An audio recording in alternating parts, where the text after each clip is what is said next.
தேசத்தின் நம்பிக்கை மாத இதழ் அப்பா பதிப்பகம் இணைந்து வழங்கும் நேர்மையாளர் சகாயம் IAS அவர்களின் அனுபவ பதிவில் கடைசி தரையில் கண்டாங்கி சேலை. புத்தகத்திற்கு உடனே அழையுங்கள்.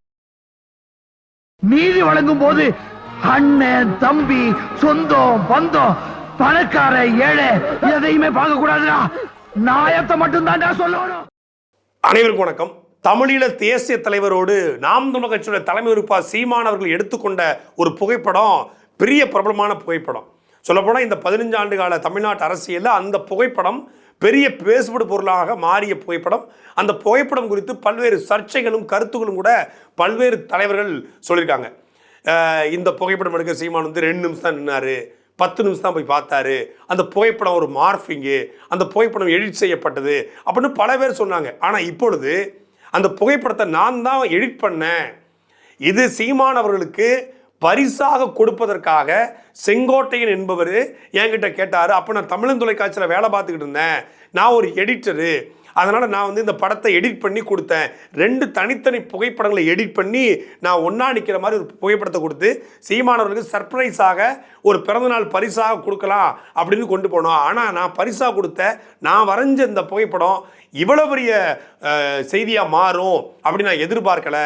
இப்போ அந்த புகைப்படத்தை வச்சு பல கதைகள் சீமானவர்கள் சொல்கிறாரு, அதனால் இப்போ நான் சொல்ல வேண்டிய தேவை வந்துருக்குன்னு சொல்லி பயாஸ்கோப் என்று படத்தை இயக்கிய இயக்குனர் சங்ககிரி ராஜ்குமார் என்பவர் சன் நியூஸுக்கு பேட்டி கொடுத்துருக்காரு.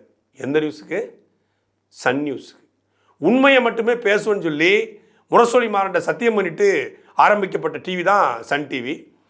கலாநிதி மாறன், தயாநிதி மாறன். இந்த கலாநிதி மாறன் எப்படின்னா உண்மையை மட்டும் தான் பேசணும் அப்படின்ற ஒரு சேனல் நடத்திட்டு இருக்காரு.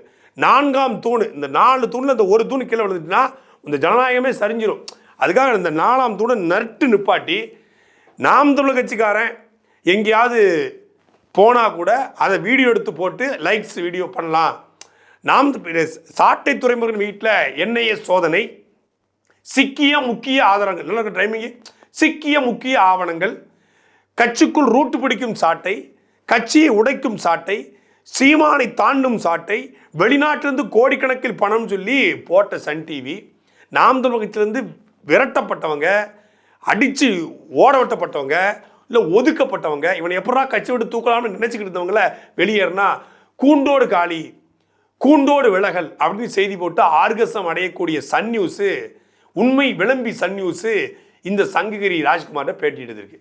இந்த வெங்காயம், ஏன் வெங்காயம் சொல்கிறோம்னா வெங்காயங்கிற படத்தை எடுத்திருக்காப்புல. இந்த வெங்காயம்னு படம் எடுத்த இந்த வெங்காயம் இந்த படத்தை நான் தான் எடிட் பண்ணி கொடுத்தேங்கிறாரு.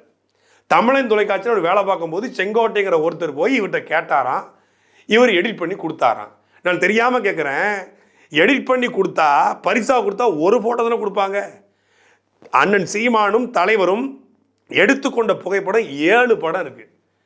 இந்த மூதிக்கு, இந்த பெரியார் குரூப்புக்கு, இந்த வீர வெங்காயத்துக்கு ஒரு படம் தான் தெரியும். சமூக வலைதளங்களே கூகுளில் போனால் கூட 4 படம் இருக்குது. தலைவரும் அண்ணனும் இருக்கிறது. தலைவரை பார்த்து அண்ணன் இப்படி கையை அப்படி பேசுறது, தலைவர் இப்படி கை நீட்டி பேசுறது, அவர் பேண்ட் பாக்கெட்டில் கை விட்டுருக்குன்னு சொல்லி கிட்டத்தட்ட 4 புகைப்படம் கூகுளில் இருக்குது. அதே போல் 7 புகைப்படம் நாம் தமிழர் கட்சி தலைமை இப்போ சீமானவர்கள்ட்ட பொதுவாக எல்லாருக்குமே இருக்குது. ஒரு 7 வகையான புகைப்படங்கள் இருக்குது. 7 புகைப்படமே எடிட் பண்ணி கொடுத்தீங்களா? கிஃப்டாக கொடுக்கும்போது 7 வகையிலையா கிஃப்ட் கொடுப்பீங்க? ஏண்டா இந்த அளவுக்கடா இறங்கி போவீங்க? சீமானன்னு கேட்குற கேள்விக்கு பதில் சொல்ல முடியாமல் பெரியார் தமிழை சனியன்னு சொன்னார், பெரியார் தமிழை காட்டுமிராண்டி மொழின்னு சொன்னார், தேச அபிமானம் கூடாது, மொழி அபிமானம் கூடாது அப்படின்னு சொன்னவர், தேச அபிமானமும் மொழி அபிமானமும் கூடாது என்றால் நீ எந்த சமூகத்துக்கு வேலை பார்க்க போகிற? தேச அபிமானம் கூடாது, மொழி அபிமானம் கூடாது, சமூக பொறுப்பு மட்டும்தான் இருக்க வேண்டும், சமூக சிந்தனை மட்டும்தான் இருக்க வேண்டும். அப்படின்னா தேசமும் மொழியும் இல்லை, இனமும் மொழியும் இல்லைன்னா எந்த சமூகத்துக்கு நீ வேலை பார்க்க போகிற அப்படிங்கிற கேள்விக்கு பதில் சொல்ல முடியாமல் பெரியாருங்கிற பிம்பத்தை 15 நாட்களில் உடைச்சி சுக்கா போட்டவுடனே இப்போ பெரியார் கும்பல வாயிலையும் வயிற்றுலையும் அடிச்சுக்கிட்டு அழுதுகிட்டு என்ன செய்யணும்னு தெரியாமல் இப்போ ராஜ்குமாரை கூப்பிட்டு வந்திருக்காங்க.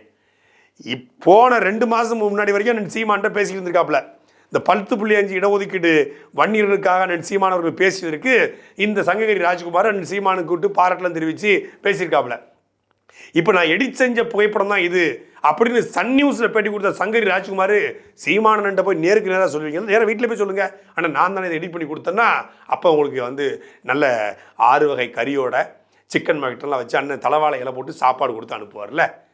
ஏன் வாய் இருக்குன்னு என்ன வேணாலும் பேசுகிறதா? இந்த புகைப்படம் எடுத்து கிட்டத்தட்ட 17 வருஷம் ஆச்சு. இங்கே ஒரு 4 ஒரு 5னா 15 17 வருஷம் ஆச்சு.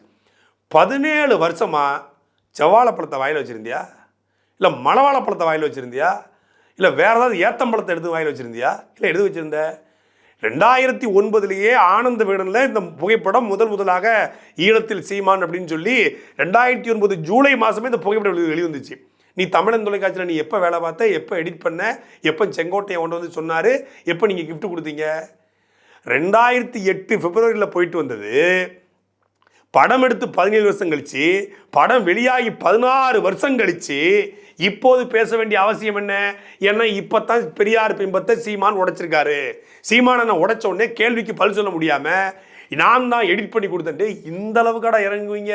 தலைவர் பிரபாகரன் அவர் வந்து மகேந்திரன் சார் கூட இருக்கிறது, இன்னும் வேறு சில புகைப்படங்கள்லாம் அவருக்கு கிடைச்ச புகைப்படங்கள்லாம் எடுத்துட்டு அண்ணன் சீமானுடைய புகைப்படத்தையும் எடுத்துட்டு வந்து இது ரெண்டையும் பக்கத்தில் இருக்கிற மாதிரி எனக்கு வேணும்னு சொல்லி கேட்டார். அப்போ நான் எதுக்குன்னு கேட்டப்போ, நாங்கள் அவருக்கு சர்ப்ரைஸாக அவருக்கு கிஃப்ட் கொடுக்கறதுக்காக வேணும், நீங்கள் எடிட் பண்ணி கொடுத்தா அவர் வீட்டில் ஃப்ரேம் போட்டு வச்சுப்பாரு அப்படின்னு சொல்லி என்கிட்ட கேட்டார். சரிப்பா, உன் கூற்றுப்படி நீ வரைஞ்சு கொடுத்த புகைப்படம் சீமானன்னு ஈழத்துக்கு போகலை, தலைவரை சந்திக்கலை.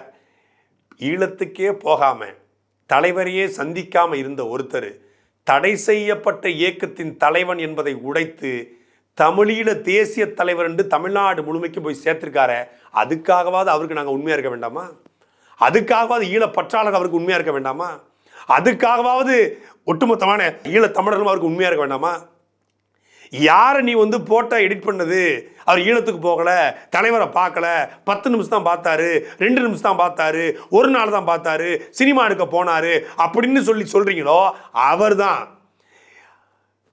தடை செய்யப்பட்ட இயக்கத்தினுடைய கொடி என்று அறிவிக்கப்பட்ட இந்த கொடி போலவே ஒரு கொடியை உருவாக்கி இது ஈழத்திலும் இமயத்திலும் பறந்த கொடி, எங்கள் பாட்டன் ராஜேந்திர சோழனும் ஏந்திய கொடி, என் தலைவன் தூக்கிய கொடி என்று இன்னைக்கு உலகத்தின் 64 நாட்டில் பறக்க வச்சு தமிழ்நாட்டில் இந்த கொடியை வச்சு தான் 36 லட்சம் வாக்கில் பெற்றிருக்காரு.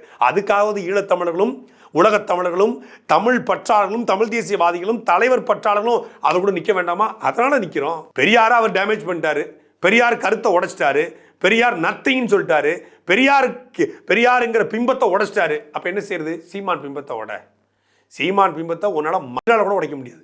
உன் வெங்காயத்தை உரிச்சு பார்த்தா உள்ள ஒன்றும் இல்லை. இங்கே சீமானுங்கிறவர் மிகப்பெரிய ஒரு பிராண்ட் லீடராக தமிழ் தேசிய அரசியலில் மாறியிருக்காரு. அவரை நீ கணுக்காலில் கூடிய ரோமத்தை கூட தொட முடியாது, கணுக்காலில் கூடிய திராவிடத்தோட தொட முடியாது. எதுக்கு ரோமத்தை அசிங்கப்படுத்தணும்? கணுக்கால் திராவிடம் அதை கூட நல்லா தொட முடியாது. அதனால் என்ன பண்ணுற? இந்த ஃபோட்டோ நான் எடிட் பண்ணணும்னு சொல்லி அவன் பாரு அப்படியே உண்மை மாதிரியே பேசுகிறாங்க. ஒரு பொய்யை ஒருத்தன் உண்மை மாதிரியே பேச முடியும்னா அது பெரியார் ஸ்டாலில் மட்டும் தான் முடியும். சோசியல் மீடியா வந்து மணியம்மையும் பெரியார் இல்லைன்னா சோசியல் மீடியா இல்லைன்னு சொல்லி ஒரு அம்மா சொல்லுது. தேடி பிடிச்சி போனால் யாருன்னு பார்த்தா யார்? மணவாடு. எவெல்லாம் இன்னைக்கு பெரியாருக்கு முட்டு கொடுத்து வரோன்னா அதில் பல பேர் மணவாடு குரூப்பு. ஏன்னா அந்த பிராண்டு உடஞ்ச உடனே குதிக்கிறாங்க. இப்போ சோசியல் மீடியா, ஃபேஸ்புக்கை பெரியார் கண்டுபிடிச்சாரா ராமசாமி? இல்லை ட்விட்டரை கண்டுபிடிச்சாரா? இல்லை இன்ஸ்டாகிராமை கண்டுபிடிச்சாரா? இல்லை ஆர்கூட்டை கண்டுபிடிச்சாரா? இல்லை கூகுளை கண்டுபிடிச்சாரா? இல்லை ஜிமெயிலை கண்டுபிடிச்சாரா? இல்லை இமெயிலை கண்டுபிடிச்சாரா? யாரை கண்டுபிடிச்சாரு? அவர் இல்லை சோசியல் மீடியாவே இல்லையா? சோசியல் மீடியாவில் நம்ம கருத்து சொல்ல முடியாதான்? கருத்து சுதந்திரத்துக்காக பேசி இந்த நாட்டில் வெள்ளக்காரனுக்காக எத்தனையோ வழக்குகளை வாங்கி எங்கள் முன்னோர்கள் இருக்காங்க. வ.உ. சிதம்பரனார் இருக்காங்க, ஜீவானந்தம் இருக்காரு, முத்துராமலிங்க தேவர் இருக்காரு, காமராஜர் இருக்காரு, நல்லகண்ணு இருக்காரு, எத்தனையோ கொடிகாத்த குமரன் இருக்காரு. எழுத்து சுதந்திரம், பேச்சு சுதந்திரம், கருத்து சுதந்திரத்துக்காக பாரதியார் போராடிருக்காரு, சிறைக்கு போயிருக்காரு.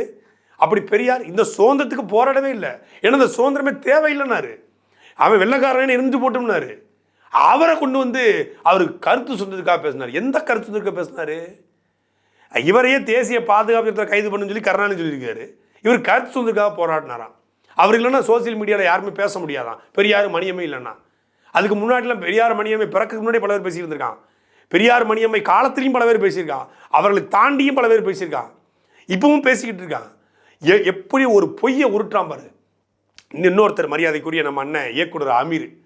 சரி, நம்ம அண்ணங்கிறனால பேசக்கூடாதுன்னு நினச்சது. மரியாதை அவர் மேலே இருக்க அப்படின்னு மானாங்கனியமாக வர மரியாதை வச்சுருக்கோம் அவர் மேலே. அதனால் பேசக்கூடாதுன்னு நினச்சா அவர் சொல்கிறார், ஒரு சாக்ரட்டிஸ் என் இனத்தில் உருவாகியிருக்காரு. ஏன் சாக்ரட்டிஸ் தான் கொண்டாடுவீங்களா? தமிழ்நாட்டில் ஒரு சாக்ரட்டிஸ் இருந்தால் கொண்டாடுவீங்களா? யார் சாக்ரட்டிஸ் கூட பெரியார் ஒப்பிடுறாருங்க அமீர். மரியாதைக்குரிய அண்ணன் அமீர் அவர்களே, சாக்ரட்டிஸை படிச்சிருக்கீங்களா? நீங்கள் சாக்ரட்டிஸையும் படிச்சதில்லை, பெரியாரையும் படிச்சதில்லை. பெரியார் இந்த சத்யராஜ் நடித்த பெரியார் படத்தை பார்த்துட்டு பேசாதீங்க, படத்தை பார்த்துட்டு படிச்சுட்டு பேசுங்க. பெரியார் துளுக்க பயலுக்கு இங்கே என்ன வேலை, துளுக்க இந்த நாட்டை விட்டு போங்கிறாரு. அவரை தான் நீங்கள் வந்து சாக்ரட்டிஸ்ன்னு சொல்கிறீங்களா? தமிழ் சனியன் ஒளியட்டும், தமிழ் காட்டும் ராண்டி மொழி, வேலைக்காரிட்ட இங்கிலீஷில் பேசு, ஆங்கிலம் கற்றுக்கொள் அப்படின்னு சொல்கிற ஒருத்தர் தான் இந்த இனத்துக்காக போராடுறாருன்னு சொல்கிறீங்களா? இதை விட மரியாதைக்குரிய அண்ணா அமீர் சொல்கிறாரு, அவர் மட்டும் இல்லைன்னா இன்னைக்கு கம்ப்யூட்டரில் தமிழ் ஏறி இருக்குமா, கீபோர்டில் தமிழ் வந்திருக்குமா?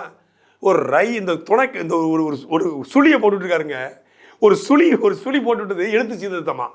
தமிழ் அறிஞர்கள், தமிழ் படித்த எத்தனையோ மேதைகள் இந்த எழுத்து சீர்திருத்தம் கொண்டு வந்தாங்க. குத்தூசி குருசாமி என்கிற பட்டுக்கோட்டை தமிழர், அவர் தான் இந்த எழுத்து சீர்திருத்தம் கொண்டு வராரு. அதை பெரியாருக்கு தூக்கி கொடுத்துட்டாங்க. வேலி போட்டு வெள்ளாம வாப்பானா ஒரு வெள்ளையப்பன், அதை நோகாம நோண்டிதுமானா ஒரு திண்ணையப்பன் அப்படிங்கிற மாதிரி ஆனமுத்தோடைய உழைப்பை, குத்தூசி குருசாமியுடைய உழைப்பை, அதுக்கு முன்னாடி ரெட்டமலை சீனிவாசன் அயத்தச பண்டிதருடைய உழைப்பை, வாவு சிதம்பரனாருடைய உழைப்பை, எல்லாருடைய உழைப்பையும் சுரண்டி எல்லாருக்கும் இவர் தான், எல்லாத்துக்கும் அவர் தான் அப்படின்னு மொத்தமாக கொடுத்தான். பெரியாரை படிங்கண்ணே அமீரண்ணே, பெரியாரை படிங்க. முதல்ல பெரியார் எழுதிய புத்தகத்தை படிங்க, ஈவேர சிந்தனைகளை படிங்க. நீங்கள் இந்த கருப்பள்ளியப்பன் பேச்சை கேட்டு வந்து பேசாதீங்க, நீங்களாம் சுயமாக உட்காந்து படிங்க.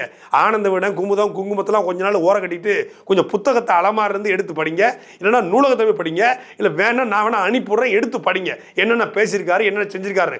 அதுக்கப்புறம் விவாதம் பண்ணுவோம், சாட்டிலே உட்காந்து விவாதம் பண்ணுவோம். பெரியார் செஞ்ச போராட்டங்கள் என்ன, பெரியாருடைய அர்ப்பணிப்பு என்ன, அதை நம்ம வாதம் பண்ணுவோம். நீங்கள் வந்து சீமானம் கூட வாதம் பண்ண வேண்டாம், ஏன் கூட வாதம் பண்ணுவாங்க, ஒன்று உட்காந்து பேசுவோம். பெரியார் சாக்ரட்டிஸும் ஒன்றா அப்படின்னு பேசுவோம். சும்மா வாய் இருக்குன்னு பேசுறது பேசி விடுவோம். ஏன்னா இந்த கூட்டத்தில் இப்போ பேசினாதான் நம்மளையும் ஒரு முற்போக்காளன்னு கருதுவாங்க. பல பேர் பெரியாரை ஏன் ஆதிக்கிறான்னா, பெரியாரிஸ்ட்னு சொல்லிக்கிட்டோம்னா சுயசாதி பற்ற மறைச்சிக்கலாம், சுய மத பற்ற மறைச்சிக்கலாம், என்ன சொல்கிறது, இந்த எல்லாத்தையும் நான் ஒரு முற்போக்காலனா காட்டிக்கலாம். உள்ளுக்குள்ளே பார்த்தா அவன் 10 மணிக்கு மேலே வீட்டு விட்டு போக மாட்டான், ராகுகாலம் எம்ம கண்டத்தில் வேட்புமனு தாக்கல் பண்ண மாட்டான், நல்ல நாள் பார்ப்பான், இந்த தினத்தந்தி கொண்டு உட்காந்துக்கிட்டு இந்த ராசி பலன் பார்த்துக்கிட்டு இருப்பான். ஆனால் வெளியே பெரியாரிஸ்ட்ன்றது உள்ளுக்குள்ளே வீட்டுக்குள்ளே சாமி வச்சுக்கிட்டு ஜோசியக்காரன்லேருந்து ஊருக்கிற அத்தனை பேரையும் கூட்டு வச்சு ஜோசியம் பார்த்துட்டு இருப்பான், ஜாதகம் பார்த்துக்கிட்டு இருப்பான், கிளி ஜோசியம் பாம்பு ஜோசியம் எல்லாத்தையும் பார்ப்பான், பள்ளி விழுந்த பலன்கள் உட்காந்து பார்த்துக்கிட்டு இருப்பாங்க. ஆனால் வெளியே பெரியாரிஸ்ட்டுங்க அவர், என்ன பெரிய முற்போக்காளருங்க அவர், பெரிய ஏத்திஸ்ட்டுங்க அப்படிங்கிறது, பெரிய வார்ம் ஃபயர் மாதிரி தன்னை காட்டிக்கிறதுக்காக வெளியே வந்து பெரியாரிஸ்ட் அப்படின்னு போட்டுக்கிட்டோம்னா எல்லாமே அடங்கிடும். இங்கே வந்து கடுகு சீரகம் வெந்தயம் புளி எல்லாம் மொத்தம் தனித்தனியாக சொல்லுங்க பெரியாரிஸ்ட் அப்படின்னு எல்லாமே அவர் அடங்குங்க. அவர் பெரிய வந்து பகுத்தறிவு சிந்தனைவாதிங்க, பெரிய முற்போக்காளருங்க, பெரிய வந்து கடவுள் மறுப்பாளருங்க, பெரிய வந்து நாத்திகவாதிங்க அப்படின்னு மொத்தமாக தனித்தனியாக காட்டுக்கு பெரியாரிஸ்ட்னு சொல்லிட்டோம்னா அதெல்லாம் நமக்கு கிடைச்சிரும், சமூகம் நம்மளை அந்தஸ்தாக பார்க்கும், பெரிய படிப்பாளியாக பார்க்கும் அப்படின்னு காட்டுறதுக்காக பல பேர் பெரியாரிஸ்ட்ங்கிறான். இந்த பெரியாரிஸ்ட் பல பேருடைய கதையை படிக்க ஆரம்பித்தோம்னா, அவனை பெர்சனல் வாக்கிய பார்க்க ஆரம்பித்தோம்னா, தனிப்பட்ட குணத்தை இருந்துச்சுன்னா நாயாக இருப்பானுங்க. அப்படி ஒரு சல்லி நாய் தான் இந்த சங்கரி ராஜ்குமார். இது உண்மையிலே அவனுக்கு வந்து இந்த இதில் ஒரு விழுக்காடு உண்மைத்தன்மை இருக்கும்னா ஒரு ஆதாரத்தை எடுத்து போடுறா. நீ சங்ககிரி ராஜ்குமார், நீ உண்மையிலேயே நீ பெரியார் பற்றாளன். கோவை ராமகிருஷ்ணன் ஐயாவும் குளத்தூர் மணி ஐயாவும் அது வந்து தெரியலையா? கோவை ராமகிருஷ்ணன் ஐயாவும் குளத்தூர் மணி ஐயாவும் பேச சொன்னாங்களா? இல்லை அந்த கூட்டம் நீ பேச சொல்லிச்சா? நீ உண்மையிலேயே வந்து அதில் வந்து நான் தாங்க வரைஞ்சி கொடுத்தேன்னா அதுக்கு ஆதாரத்தை எடுத்து போடு. ஏன்னா நேருக்குன்னு சீமான்ட்ட போய் சொல்லு. சன் நியூஸில் உட்காந்துக்கிட்டு நான் வரைஞ்சி கொடுத்தேன்னு சொல்லி அப்பட்டமான பொய்யை எப்படா பேச முடியுது? டே வந்து சொல்லுவாங்க பொய் பேசுனா வந்து போஜனம் கிடைக்காதும்பாங்க. எப்படா உங்களுக்கு சோறு கிடைக்கும்? உங்கள் பொண்டாட்டி பிள்ளையை மூஞ்சில் எப்படா முழிக்கிறீங்க? உங்கள் பிள்ளையை மூஞ்சி எப்படி முழிக்கிறீங்க? உங்கள் ஆத்தாப்பா மூஞ்சில் எப்படா முழிக்கிறீங்க? இப்படி பொய் சொல்லிட்டு பொய் சொன்னால் நாக்கு அழுகி போயிடாதா? பொய் சொன்ன வாய்க்கு கொஞ்சம் தண்ணி கிடைக்காது, உங்களுக்கு தண்ணி கிடைக்காதுடா. இந்த புகைப்படம் பொய் பொய் பொய் பொய் பொய் பொய்ன்னு சொன்னால் சீமானுடைய இமேஜை உடைச்சிடலாம், அவர் ஈழத்தமிழ் தலைவரை வச்சு தான் அவர் அரசியல் பண்ணுறாரு அப்படின்னு இவங்க நினச்சிக்கிட்டு இந்த பிம்பத்தை உடைக்க வர்றாங்களாம். டேய் சிதா நீங்கள் சீப்பா போட்ட பிளானை நான் சீப்பை வச்சு முடிச்சிட்டேன் பார்த்தீங்களா? இப்போது மாப்பிள்ளை எப்படி சீவு கல்யாணம் தலை சீவான், அவன் எப்படி கல்யாணம் நடக்கும் அப்படி சீப்பை ஒழிச்சு வச்சா கல்யாணத்தை நிப்பாட்டலங்கிற மாதிரி தலைவர் படம் போயின்னு சொன்னால் சீமான் அவருடைய அரசியல் வாழ்க்கையே முடிஞ்சிடும் அப்படின்னு இவங்க நம்பிக்கிட்டு இருக்காங்க. அந்த படத்தை வச்சு தான் இவர் அரசியல் பண்ணிட்டு இருக்காரு, அந்த படத்தை வச்சு தான் ஈழத்தமிழ் நம்புறாங்க அப்படின்னு நினச்சிக்கிட்டு இருக்காங்க. ஈழத்தமிழர்களுக்கும் உலகத் தமிழர்களுக்கும் தமிழ்நாட்டு தமிழர்களுக்கும் சீமான் யார், அவர் எந்த மாதிரியான அரசியலை கையில் எடுக்கிறாரு, அவர் தலைவரோடு இருந்த அரசியலை விட தலைவருக்காக செய்கிற அரசியல் என்ன மாதிரியான அரசியல், ஈழத்தில் அவர் இருந்த அரசியலை விட ஈழத்துக்காக அவர் நிற்கிற அரசியல் எந்த மாதிரியான அரசியல் அப்படின்னு எல்லாருக்கும் தெரியும். புகைப்படமே எடுக்காத, தலைவரையே பார்க்காத, ஈழத்துக்கே போகாத, படம் எடுக்க போன 10 நிமிஷம் இருந்த சீமான்கிட்ட தான் சீமான் சார்ட்ட சொல்லுங்க, அவர்கிட்ட தான் விட்டுட்டு போறேன்னு சொல்லுங்க, சீமானை நம்பித்தான் போறேன் அப்படின்னு கடற்படை தளபதி சூசை சொன்னாராடா? தலைவரை சந்திக்கல, போட்டோ எடுக்கலன்னு இது வரைக்கும் யார் சொல்லியிருக்கான்னு பார்த்தா இந்த பெரியார் கும்பல், வைகோ, இந்த கொளத்தூர் மணி, இந்த சங்கரி ராஜ்குமார், இந்த திராவிட கும்பல் தான் சொல்லியிருக்கு. இவனுக்கு எவ்வளோ கெட்ட பயல்கள்னு தெரியுதா? ஈழத்தமிழர்கள், உலகத் தமிழர்கள், முன்னாள் இயக்கத்தை சார்ந்தவர்கள் உலகம் முழுமைக்கும் எத்தனையோ இருக்காங்க. யாராவது ஒருத்தர் மறுத்திருக்காங்களா? எத்தனை இடங்கள் அமைப்பு இருக்கு. வருடம் மாவீர நாளுக்கு அறிக்கை வருது. எத்தனை ஆண்டுகள் உலகம் முழுமைக்கும் இருக்காங்க, மாவீர நாள் நடத்துகிறாங்க, என்னெல்லாமோ பண்ணுறாங்க. ஏன் ஒரு அறிக்கை தலைவரை சந்திக்கல, அந்த புகைப்படம் பொய்யானது, அவங்களுக்கு தெரியாது? யார் போனா, யார் இருந்தா, யார் தலைவரோடு இருந்தா, யார்கிட்ட எது ஒப்படைக்கப்பட்டது என்று எல்லாருக்கும் தெரியும். சில விஷயங்களை வெளிப்படையாக நான் சீமானாலும் பேச முடியாது, அவங்களாலும் பேச முடியாது, யாராலும் பேச முடியாது என்பதால், இப்பொழுது அது தேவையில்லை என்பதால், அதை தாண்டிய உலகத்தமிழர் பிரச்சனைகளும் தமிழ்நாட்டு பிரச்சனைகளும் 1000 சிக்கல்கள் இருப்பது என்பதால், அதை பேச முடியாத சூழல் இருப்பதால இந்த கும்பல் கதறுது, இந்த ஹைனா கூட்டம் கதறுது. நீங்க கதறுங்கடா. சீமானன் பேசின கருத்துக்கு மறுகருத்து வைக்க முடியாம இப்போ நீங்க இந்த ஒரு ஈன வேலை இருக்கீங்க. இந்த ஈன வேலை சுக்கு சுக்காக உலக தமிழர்களே உடைத்தெறிவார்கள். சாட்டை எடுத்து நாட்டை திருத்து, இளம் தலைமுறை தானே நீ வழி